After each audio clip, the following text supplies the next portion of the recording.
योगी आदित्यनाथ जी की प्रेरणा से माननीय औद्योगिक विकास मंत्री उत्तर प्रदेश के निर्देशन में नोएडा के माननीय जनप्रतिनिधिगण एवं चेयरमैन नोएडा प्राधिकरण के सहयोग से नोएडा वासियों के मनोरंजन तथा विभिन्न औषधियों के गुणों की जानकारी के लिए इस लेज़र लाइट और साउंड शो का आयोजन किया जा रहा है। मुझे आशा है आप इस अनूठे शो का आनंद लेंगे।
सालों पहले, सदियों पहले, जब इंसान गुफाओं में रहता था,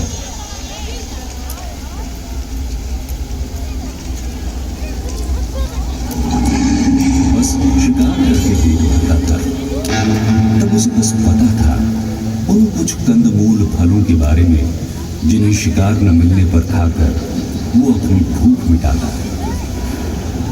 धीरे धीरे वक्त बीता, इंसान ने अपने आसपास की चीजों को समझना शुरू किया। उसे समझ में आने लगा कि ये कंदमूल वनस्पतियां सिर्फ पेट की भूख नहीं मिटाती, उसके दर्द का इलाज भी करती हैं। कहते हैं पुराने वक्त में एक आदमी का हाथ तेज धारदार पत्थर से कट गया। हाथ से खून निकलने लगा। घबराकर उसने जंगल की घास से अपने हाथ के घाव को ढक दिया। और फिर क्या हुआ? एक चमत्कार, खून बहना बंद हो गया। ये चमत्कार था उस वनस्पति का जिसमें औषधीय गुण थे, और उस घास का नाम था दूर्वा। इंसान को समझ में आने लगा उसकी कई तरह की परेशानियों का हल इन औषधियों में छुपा हुआ था। और फिर कुछ इंसानों ने अपना पूरा जीवन इस ज्ञान की खोज में बिता दिया। इनको ऋषि योगी या वैद्य के नाम से जाना गया। वो पहले डॉक्टर जो अपने आसपास की चीजों से इंसान को निरोग कर देते थे।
ऐसा ही एक नाम है ऋषि चरक का।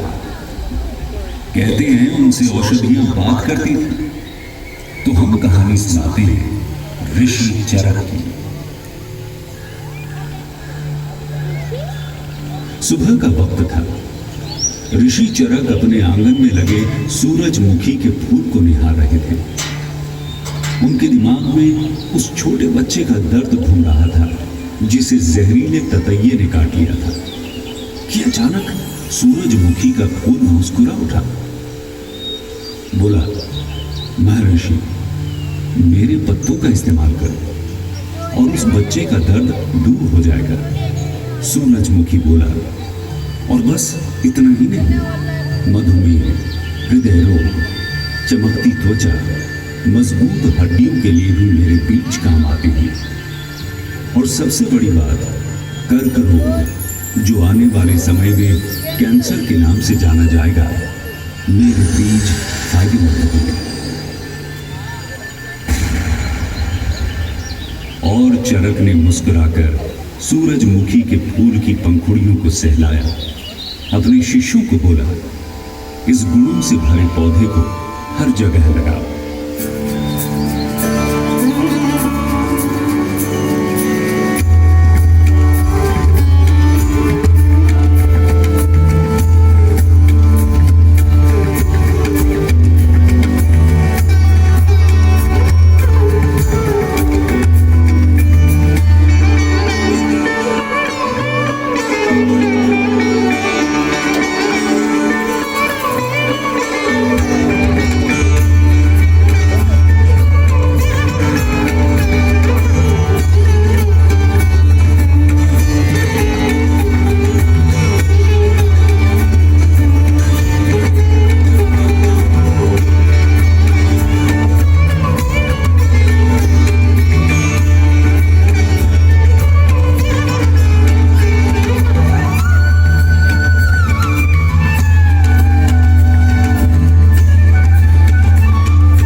तभी एक आदमी दौड़कर ऋषि चरक के पांव में गिर पड़ा। मुनिवर, मुझे ठीक कर दीजिए मुनिवर। उसका रंग हल्दी की तरह पीला पड़ा था। ऋषि को पता था ये पीलिया की बीमारी है, लेकिन इलाज नहीं पता था। उसके लिए वो औषधि खोजने निकल पड़ा। थक के एक पुराने कुएं के पास बैठ गए, जिसके किनारे पीपल का पेड़ था।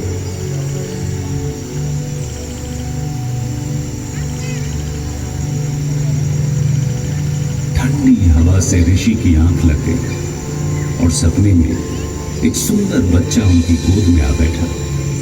बोला, ऋषि, मैं पीपल का पेड़ हूं। पता है, मेरे नए पत्तों को मिश्री में मिलाकर शरबत पीने से पांडु रोग या पीलिया में फायदा होगा। यही नहीं, सांस के रोगों में भी मेरी छाल का चूर्ण लाभदायक होता है। और मेरे पत्ते और छाल त्वचा के रंग को चमकदार बनाकर चेहरे की झुर्रियां भी मिटा देते हैं। और ऋषि का चेहरा मुस्कुराहट से खिल उठा। उनकी आंखें खुल गई। उन्हें पीपल के कमाल के गुणों का पता चल गया था। ऋषि अपने आश्रम की तरफ बढ़ चले।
छोटी लड़कियां सर पर सफेद फूलों का गजरा लगाए जा रही थीं।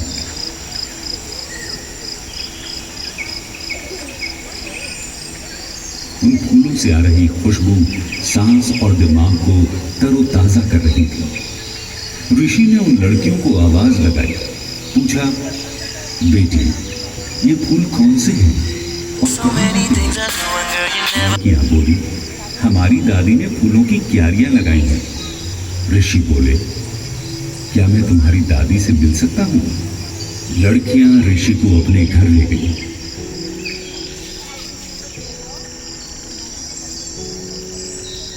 छोटी सी मिट्टी की झोपड़ी के बाहर क्यारी में ढेर सारे सफेद फूल खिले थे। उनकी खुशबू चारों ओर फैली थी और एक बूढ़ी औरत उन फूलों को चुन रही थी। चरक ने बूढ़ी औरत से पूछा, माँ, ये कौन से फूल हैं? बूढ़ी औरत बोली, ये चमेली के फूल हैं। जितने सुंदर और खुशबूदार हैं, उतने ही गुणकारी भी। सिर पर इसका तेल लगा लो तो सर दर्द छू, पेट दर्द का भी इलाज है। नींद ना आए तो इसके तेल की मालिश मीठी नींद ले आती है। ऋषि चरक बूढ़ी मां से चमेली के फूलों के कुछ पौधे लेकर अपने आश्रम की तरफ बढ़ चले। ऋषि सोचे जा रहे थे कि जल्द ही पूरा आश्रम चमेली के फूलों की खुशबू से महक उठेगा।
सावन आ गया था।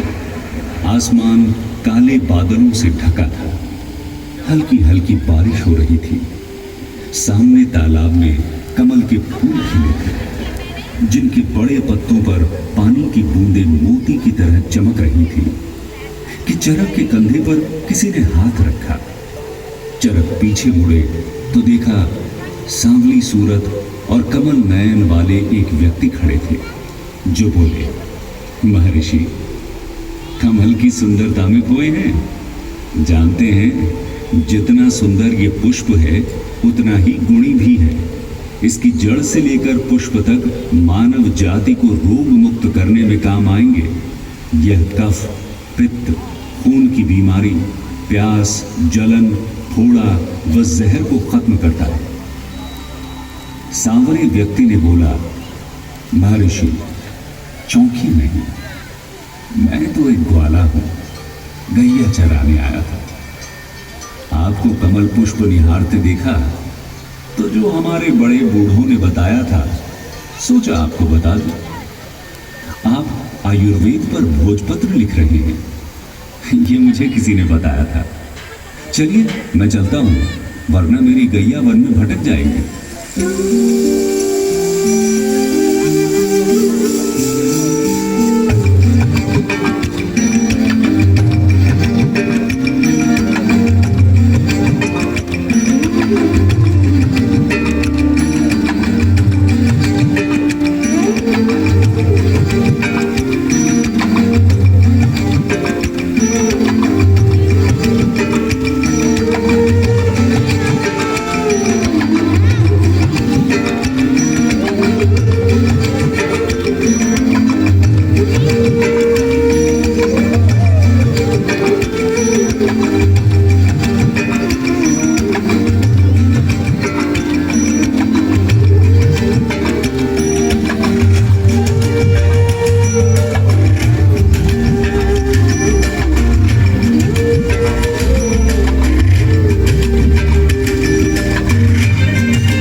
ऋषि उस अनोखे अनुभव में डूबे ही हुए थे कि दूर से घोड़ों के हिनहिनाने की आवाज सुनाई दी। एक रथ ऋषि के सामने आकर रुका। रथ का पिछला हिस्सा लाल फूलों से भरा हुआ था। सारथी रथ से उतरा और हाथ जोड़कर ऋषि चरक से बोला, महर्षि, ये पुष्प हिमालय की ऊंची पहाड़ियों में होते हैं। वहां रहने वाले और ज्ञान अर्जन करने वाले ऋषियों को जब पता चला कि आप आयुर्वेद पर भोजपत्र लिख रहे हैं, तो उन्होंने ये पुष्प आपके लिए भिजवाए और मुझे कहा कि मैं आपको इनके गुणों से अवगत करा दूं। महर्षि, ये हिमालय में होने वाला बुरांस का फूल है। इसके जंगल होते हैं। जब ये फूल खिलते हैं तो लगता है जैसे किसी ने पूरे जंगल में लाल चादर बिछा दी। इनका रस प्यास तो बुझाता ही है, सर्दी जुकाम से भी निजात दिलवाता है।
दिन नई जानकारियों का दिन था। ऋषि अपनी कुटिया में बैठकर दिए की रोशनी में इस ज्ञान को भोजपत्र में लिखने लगे।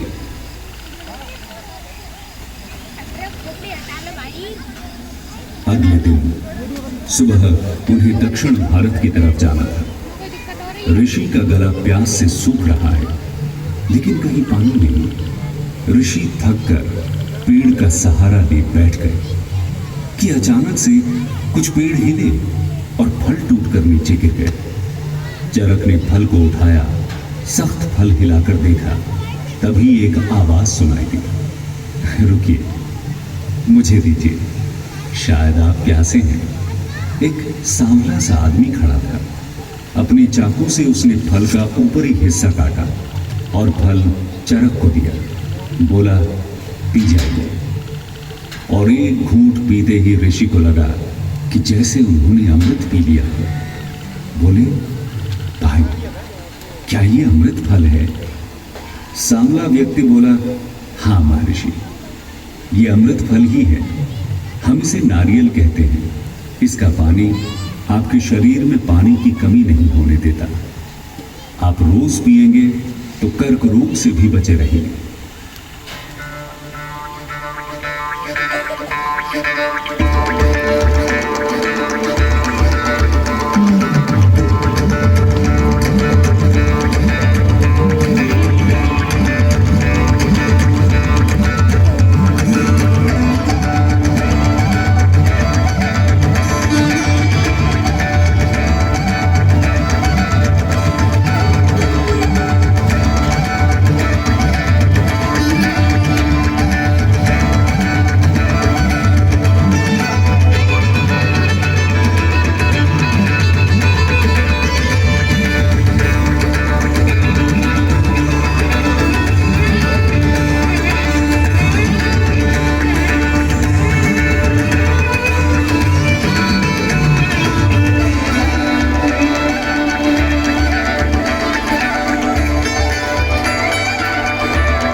ऋषि का अगला सफर था शिव की नगरी काशी में, गंगा का किनारा। और शिव का औघड़ रूप काशी पहुंचते ही ऋषि चरक गंगा में स्नान करने निकल पड़े। गंगा में किनारे बसे आश्रम में भोजन की व्यवस्था थी।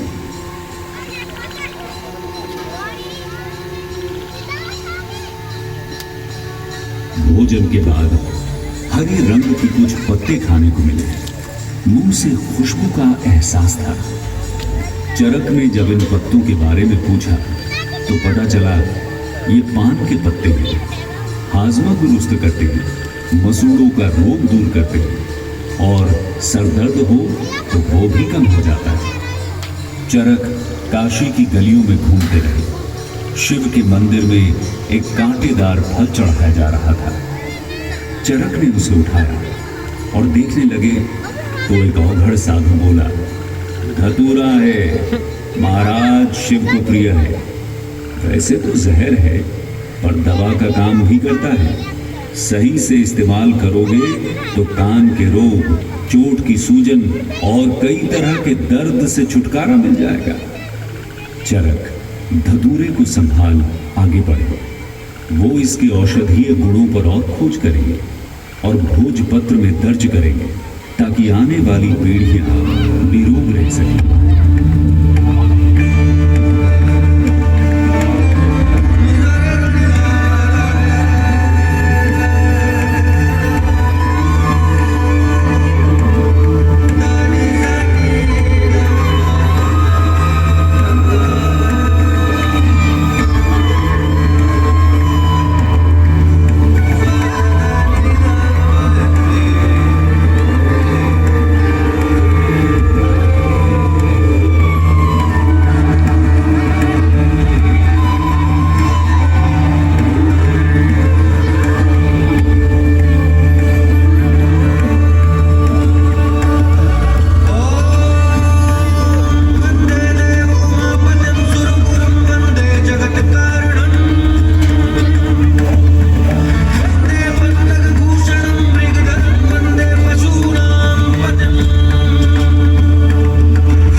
ही वाले थे कि पीछे से एक आवाज ने उन्हें रोक लिया। पीछे देखा तो ये श्यामा तुलसी थी, बिरवे पर लहराती। बोली, चरक, मेरे गुणों के बारे में दुनिया को नहीं बताओगे? चरक हाथ जोड़ तुलसी के आगे खड़े हो गए। तुलसी बोली, मैं जिस भी घर में हूं वहां की हवा शुद्ध रहेगी। मेरे पत्तों के अर्क से रोग प्रतिरोधक शक्ति बढ़ेगी, जिससे छोटी बीमारियां तो वैसे ही दूर रहेंगी। और आने वाले वक्त में जब दुनिया में प्रदूषण बढ़ जाएगा तो एक भयानक रोग जन्म लेगा, कैंसर। मेरे नित्य सेवन से इस रोग को दूर रखा जा सकता है। ये कह के श्यामा तुलसी चुप हो गई। चरक भी हाथ जोड़ के आगे बढ़ गए। अभी उनका सफर खत्म नहीं हुआ था। अभी तो कई औषधियों के गुण पहचान कर अपने भोजपत्र में दर्ज करने थे। ऐसा ज्ञान आने वाली पीढ़ियों के लिए सहेजना था जो उन्हें निरोग रखेगा। ऋषि चरक ने वनस्पतियों से इंसान का जो रिश्ता जोड़ा था वो आज भी वैसा ही है। परंपराओं और आस्थाओं से जुड़ा है। कोई पूजा यज्ञ वनस्पतियों के बिना पूरा नहीं होती। वृक्ष पूजे जाते हैं। बस जरूरत है तो एक बार फिर उस पुराने ज्ञान को समझने की, खोजने की।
आशा है आप सबको ये कार्यक्रम बहुत पसंद आया होगा। मेरा सभी नोएडा वासियों से अनुरोध है, नोएडा को और साफ, सुंदर, स्वच्छ बनाने में नोएडा प्राधिकरण का सहयोग दें। धन्यवाद।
अफसोस नहीं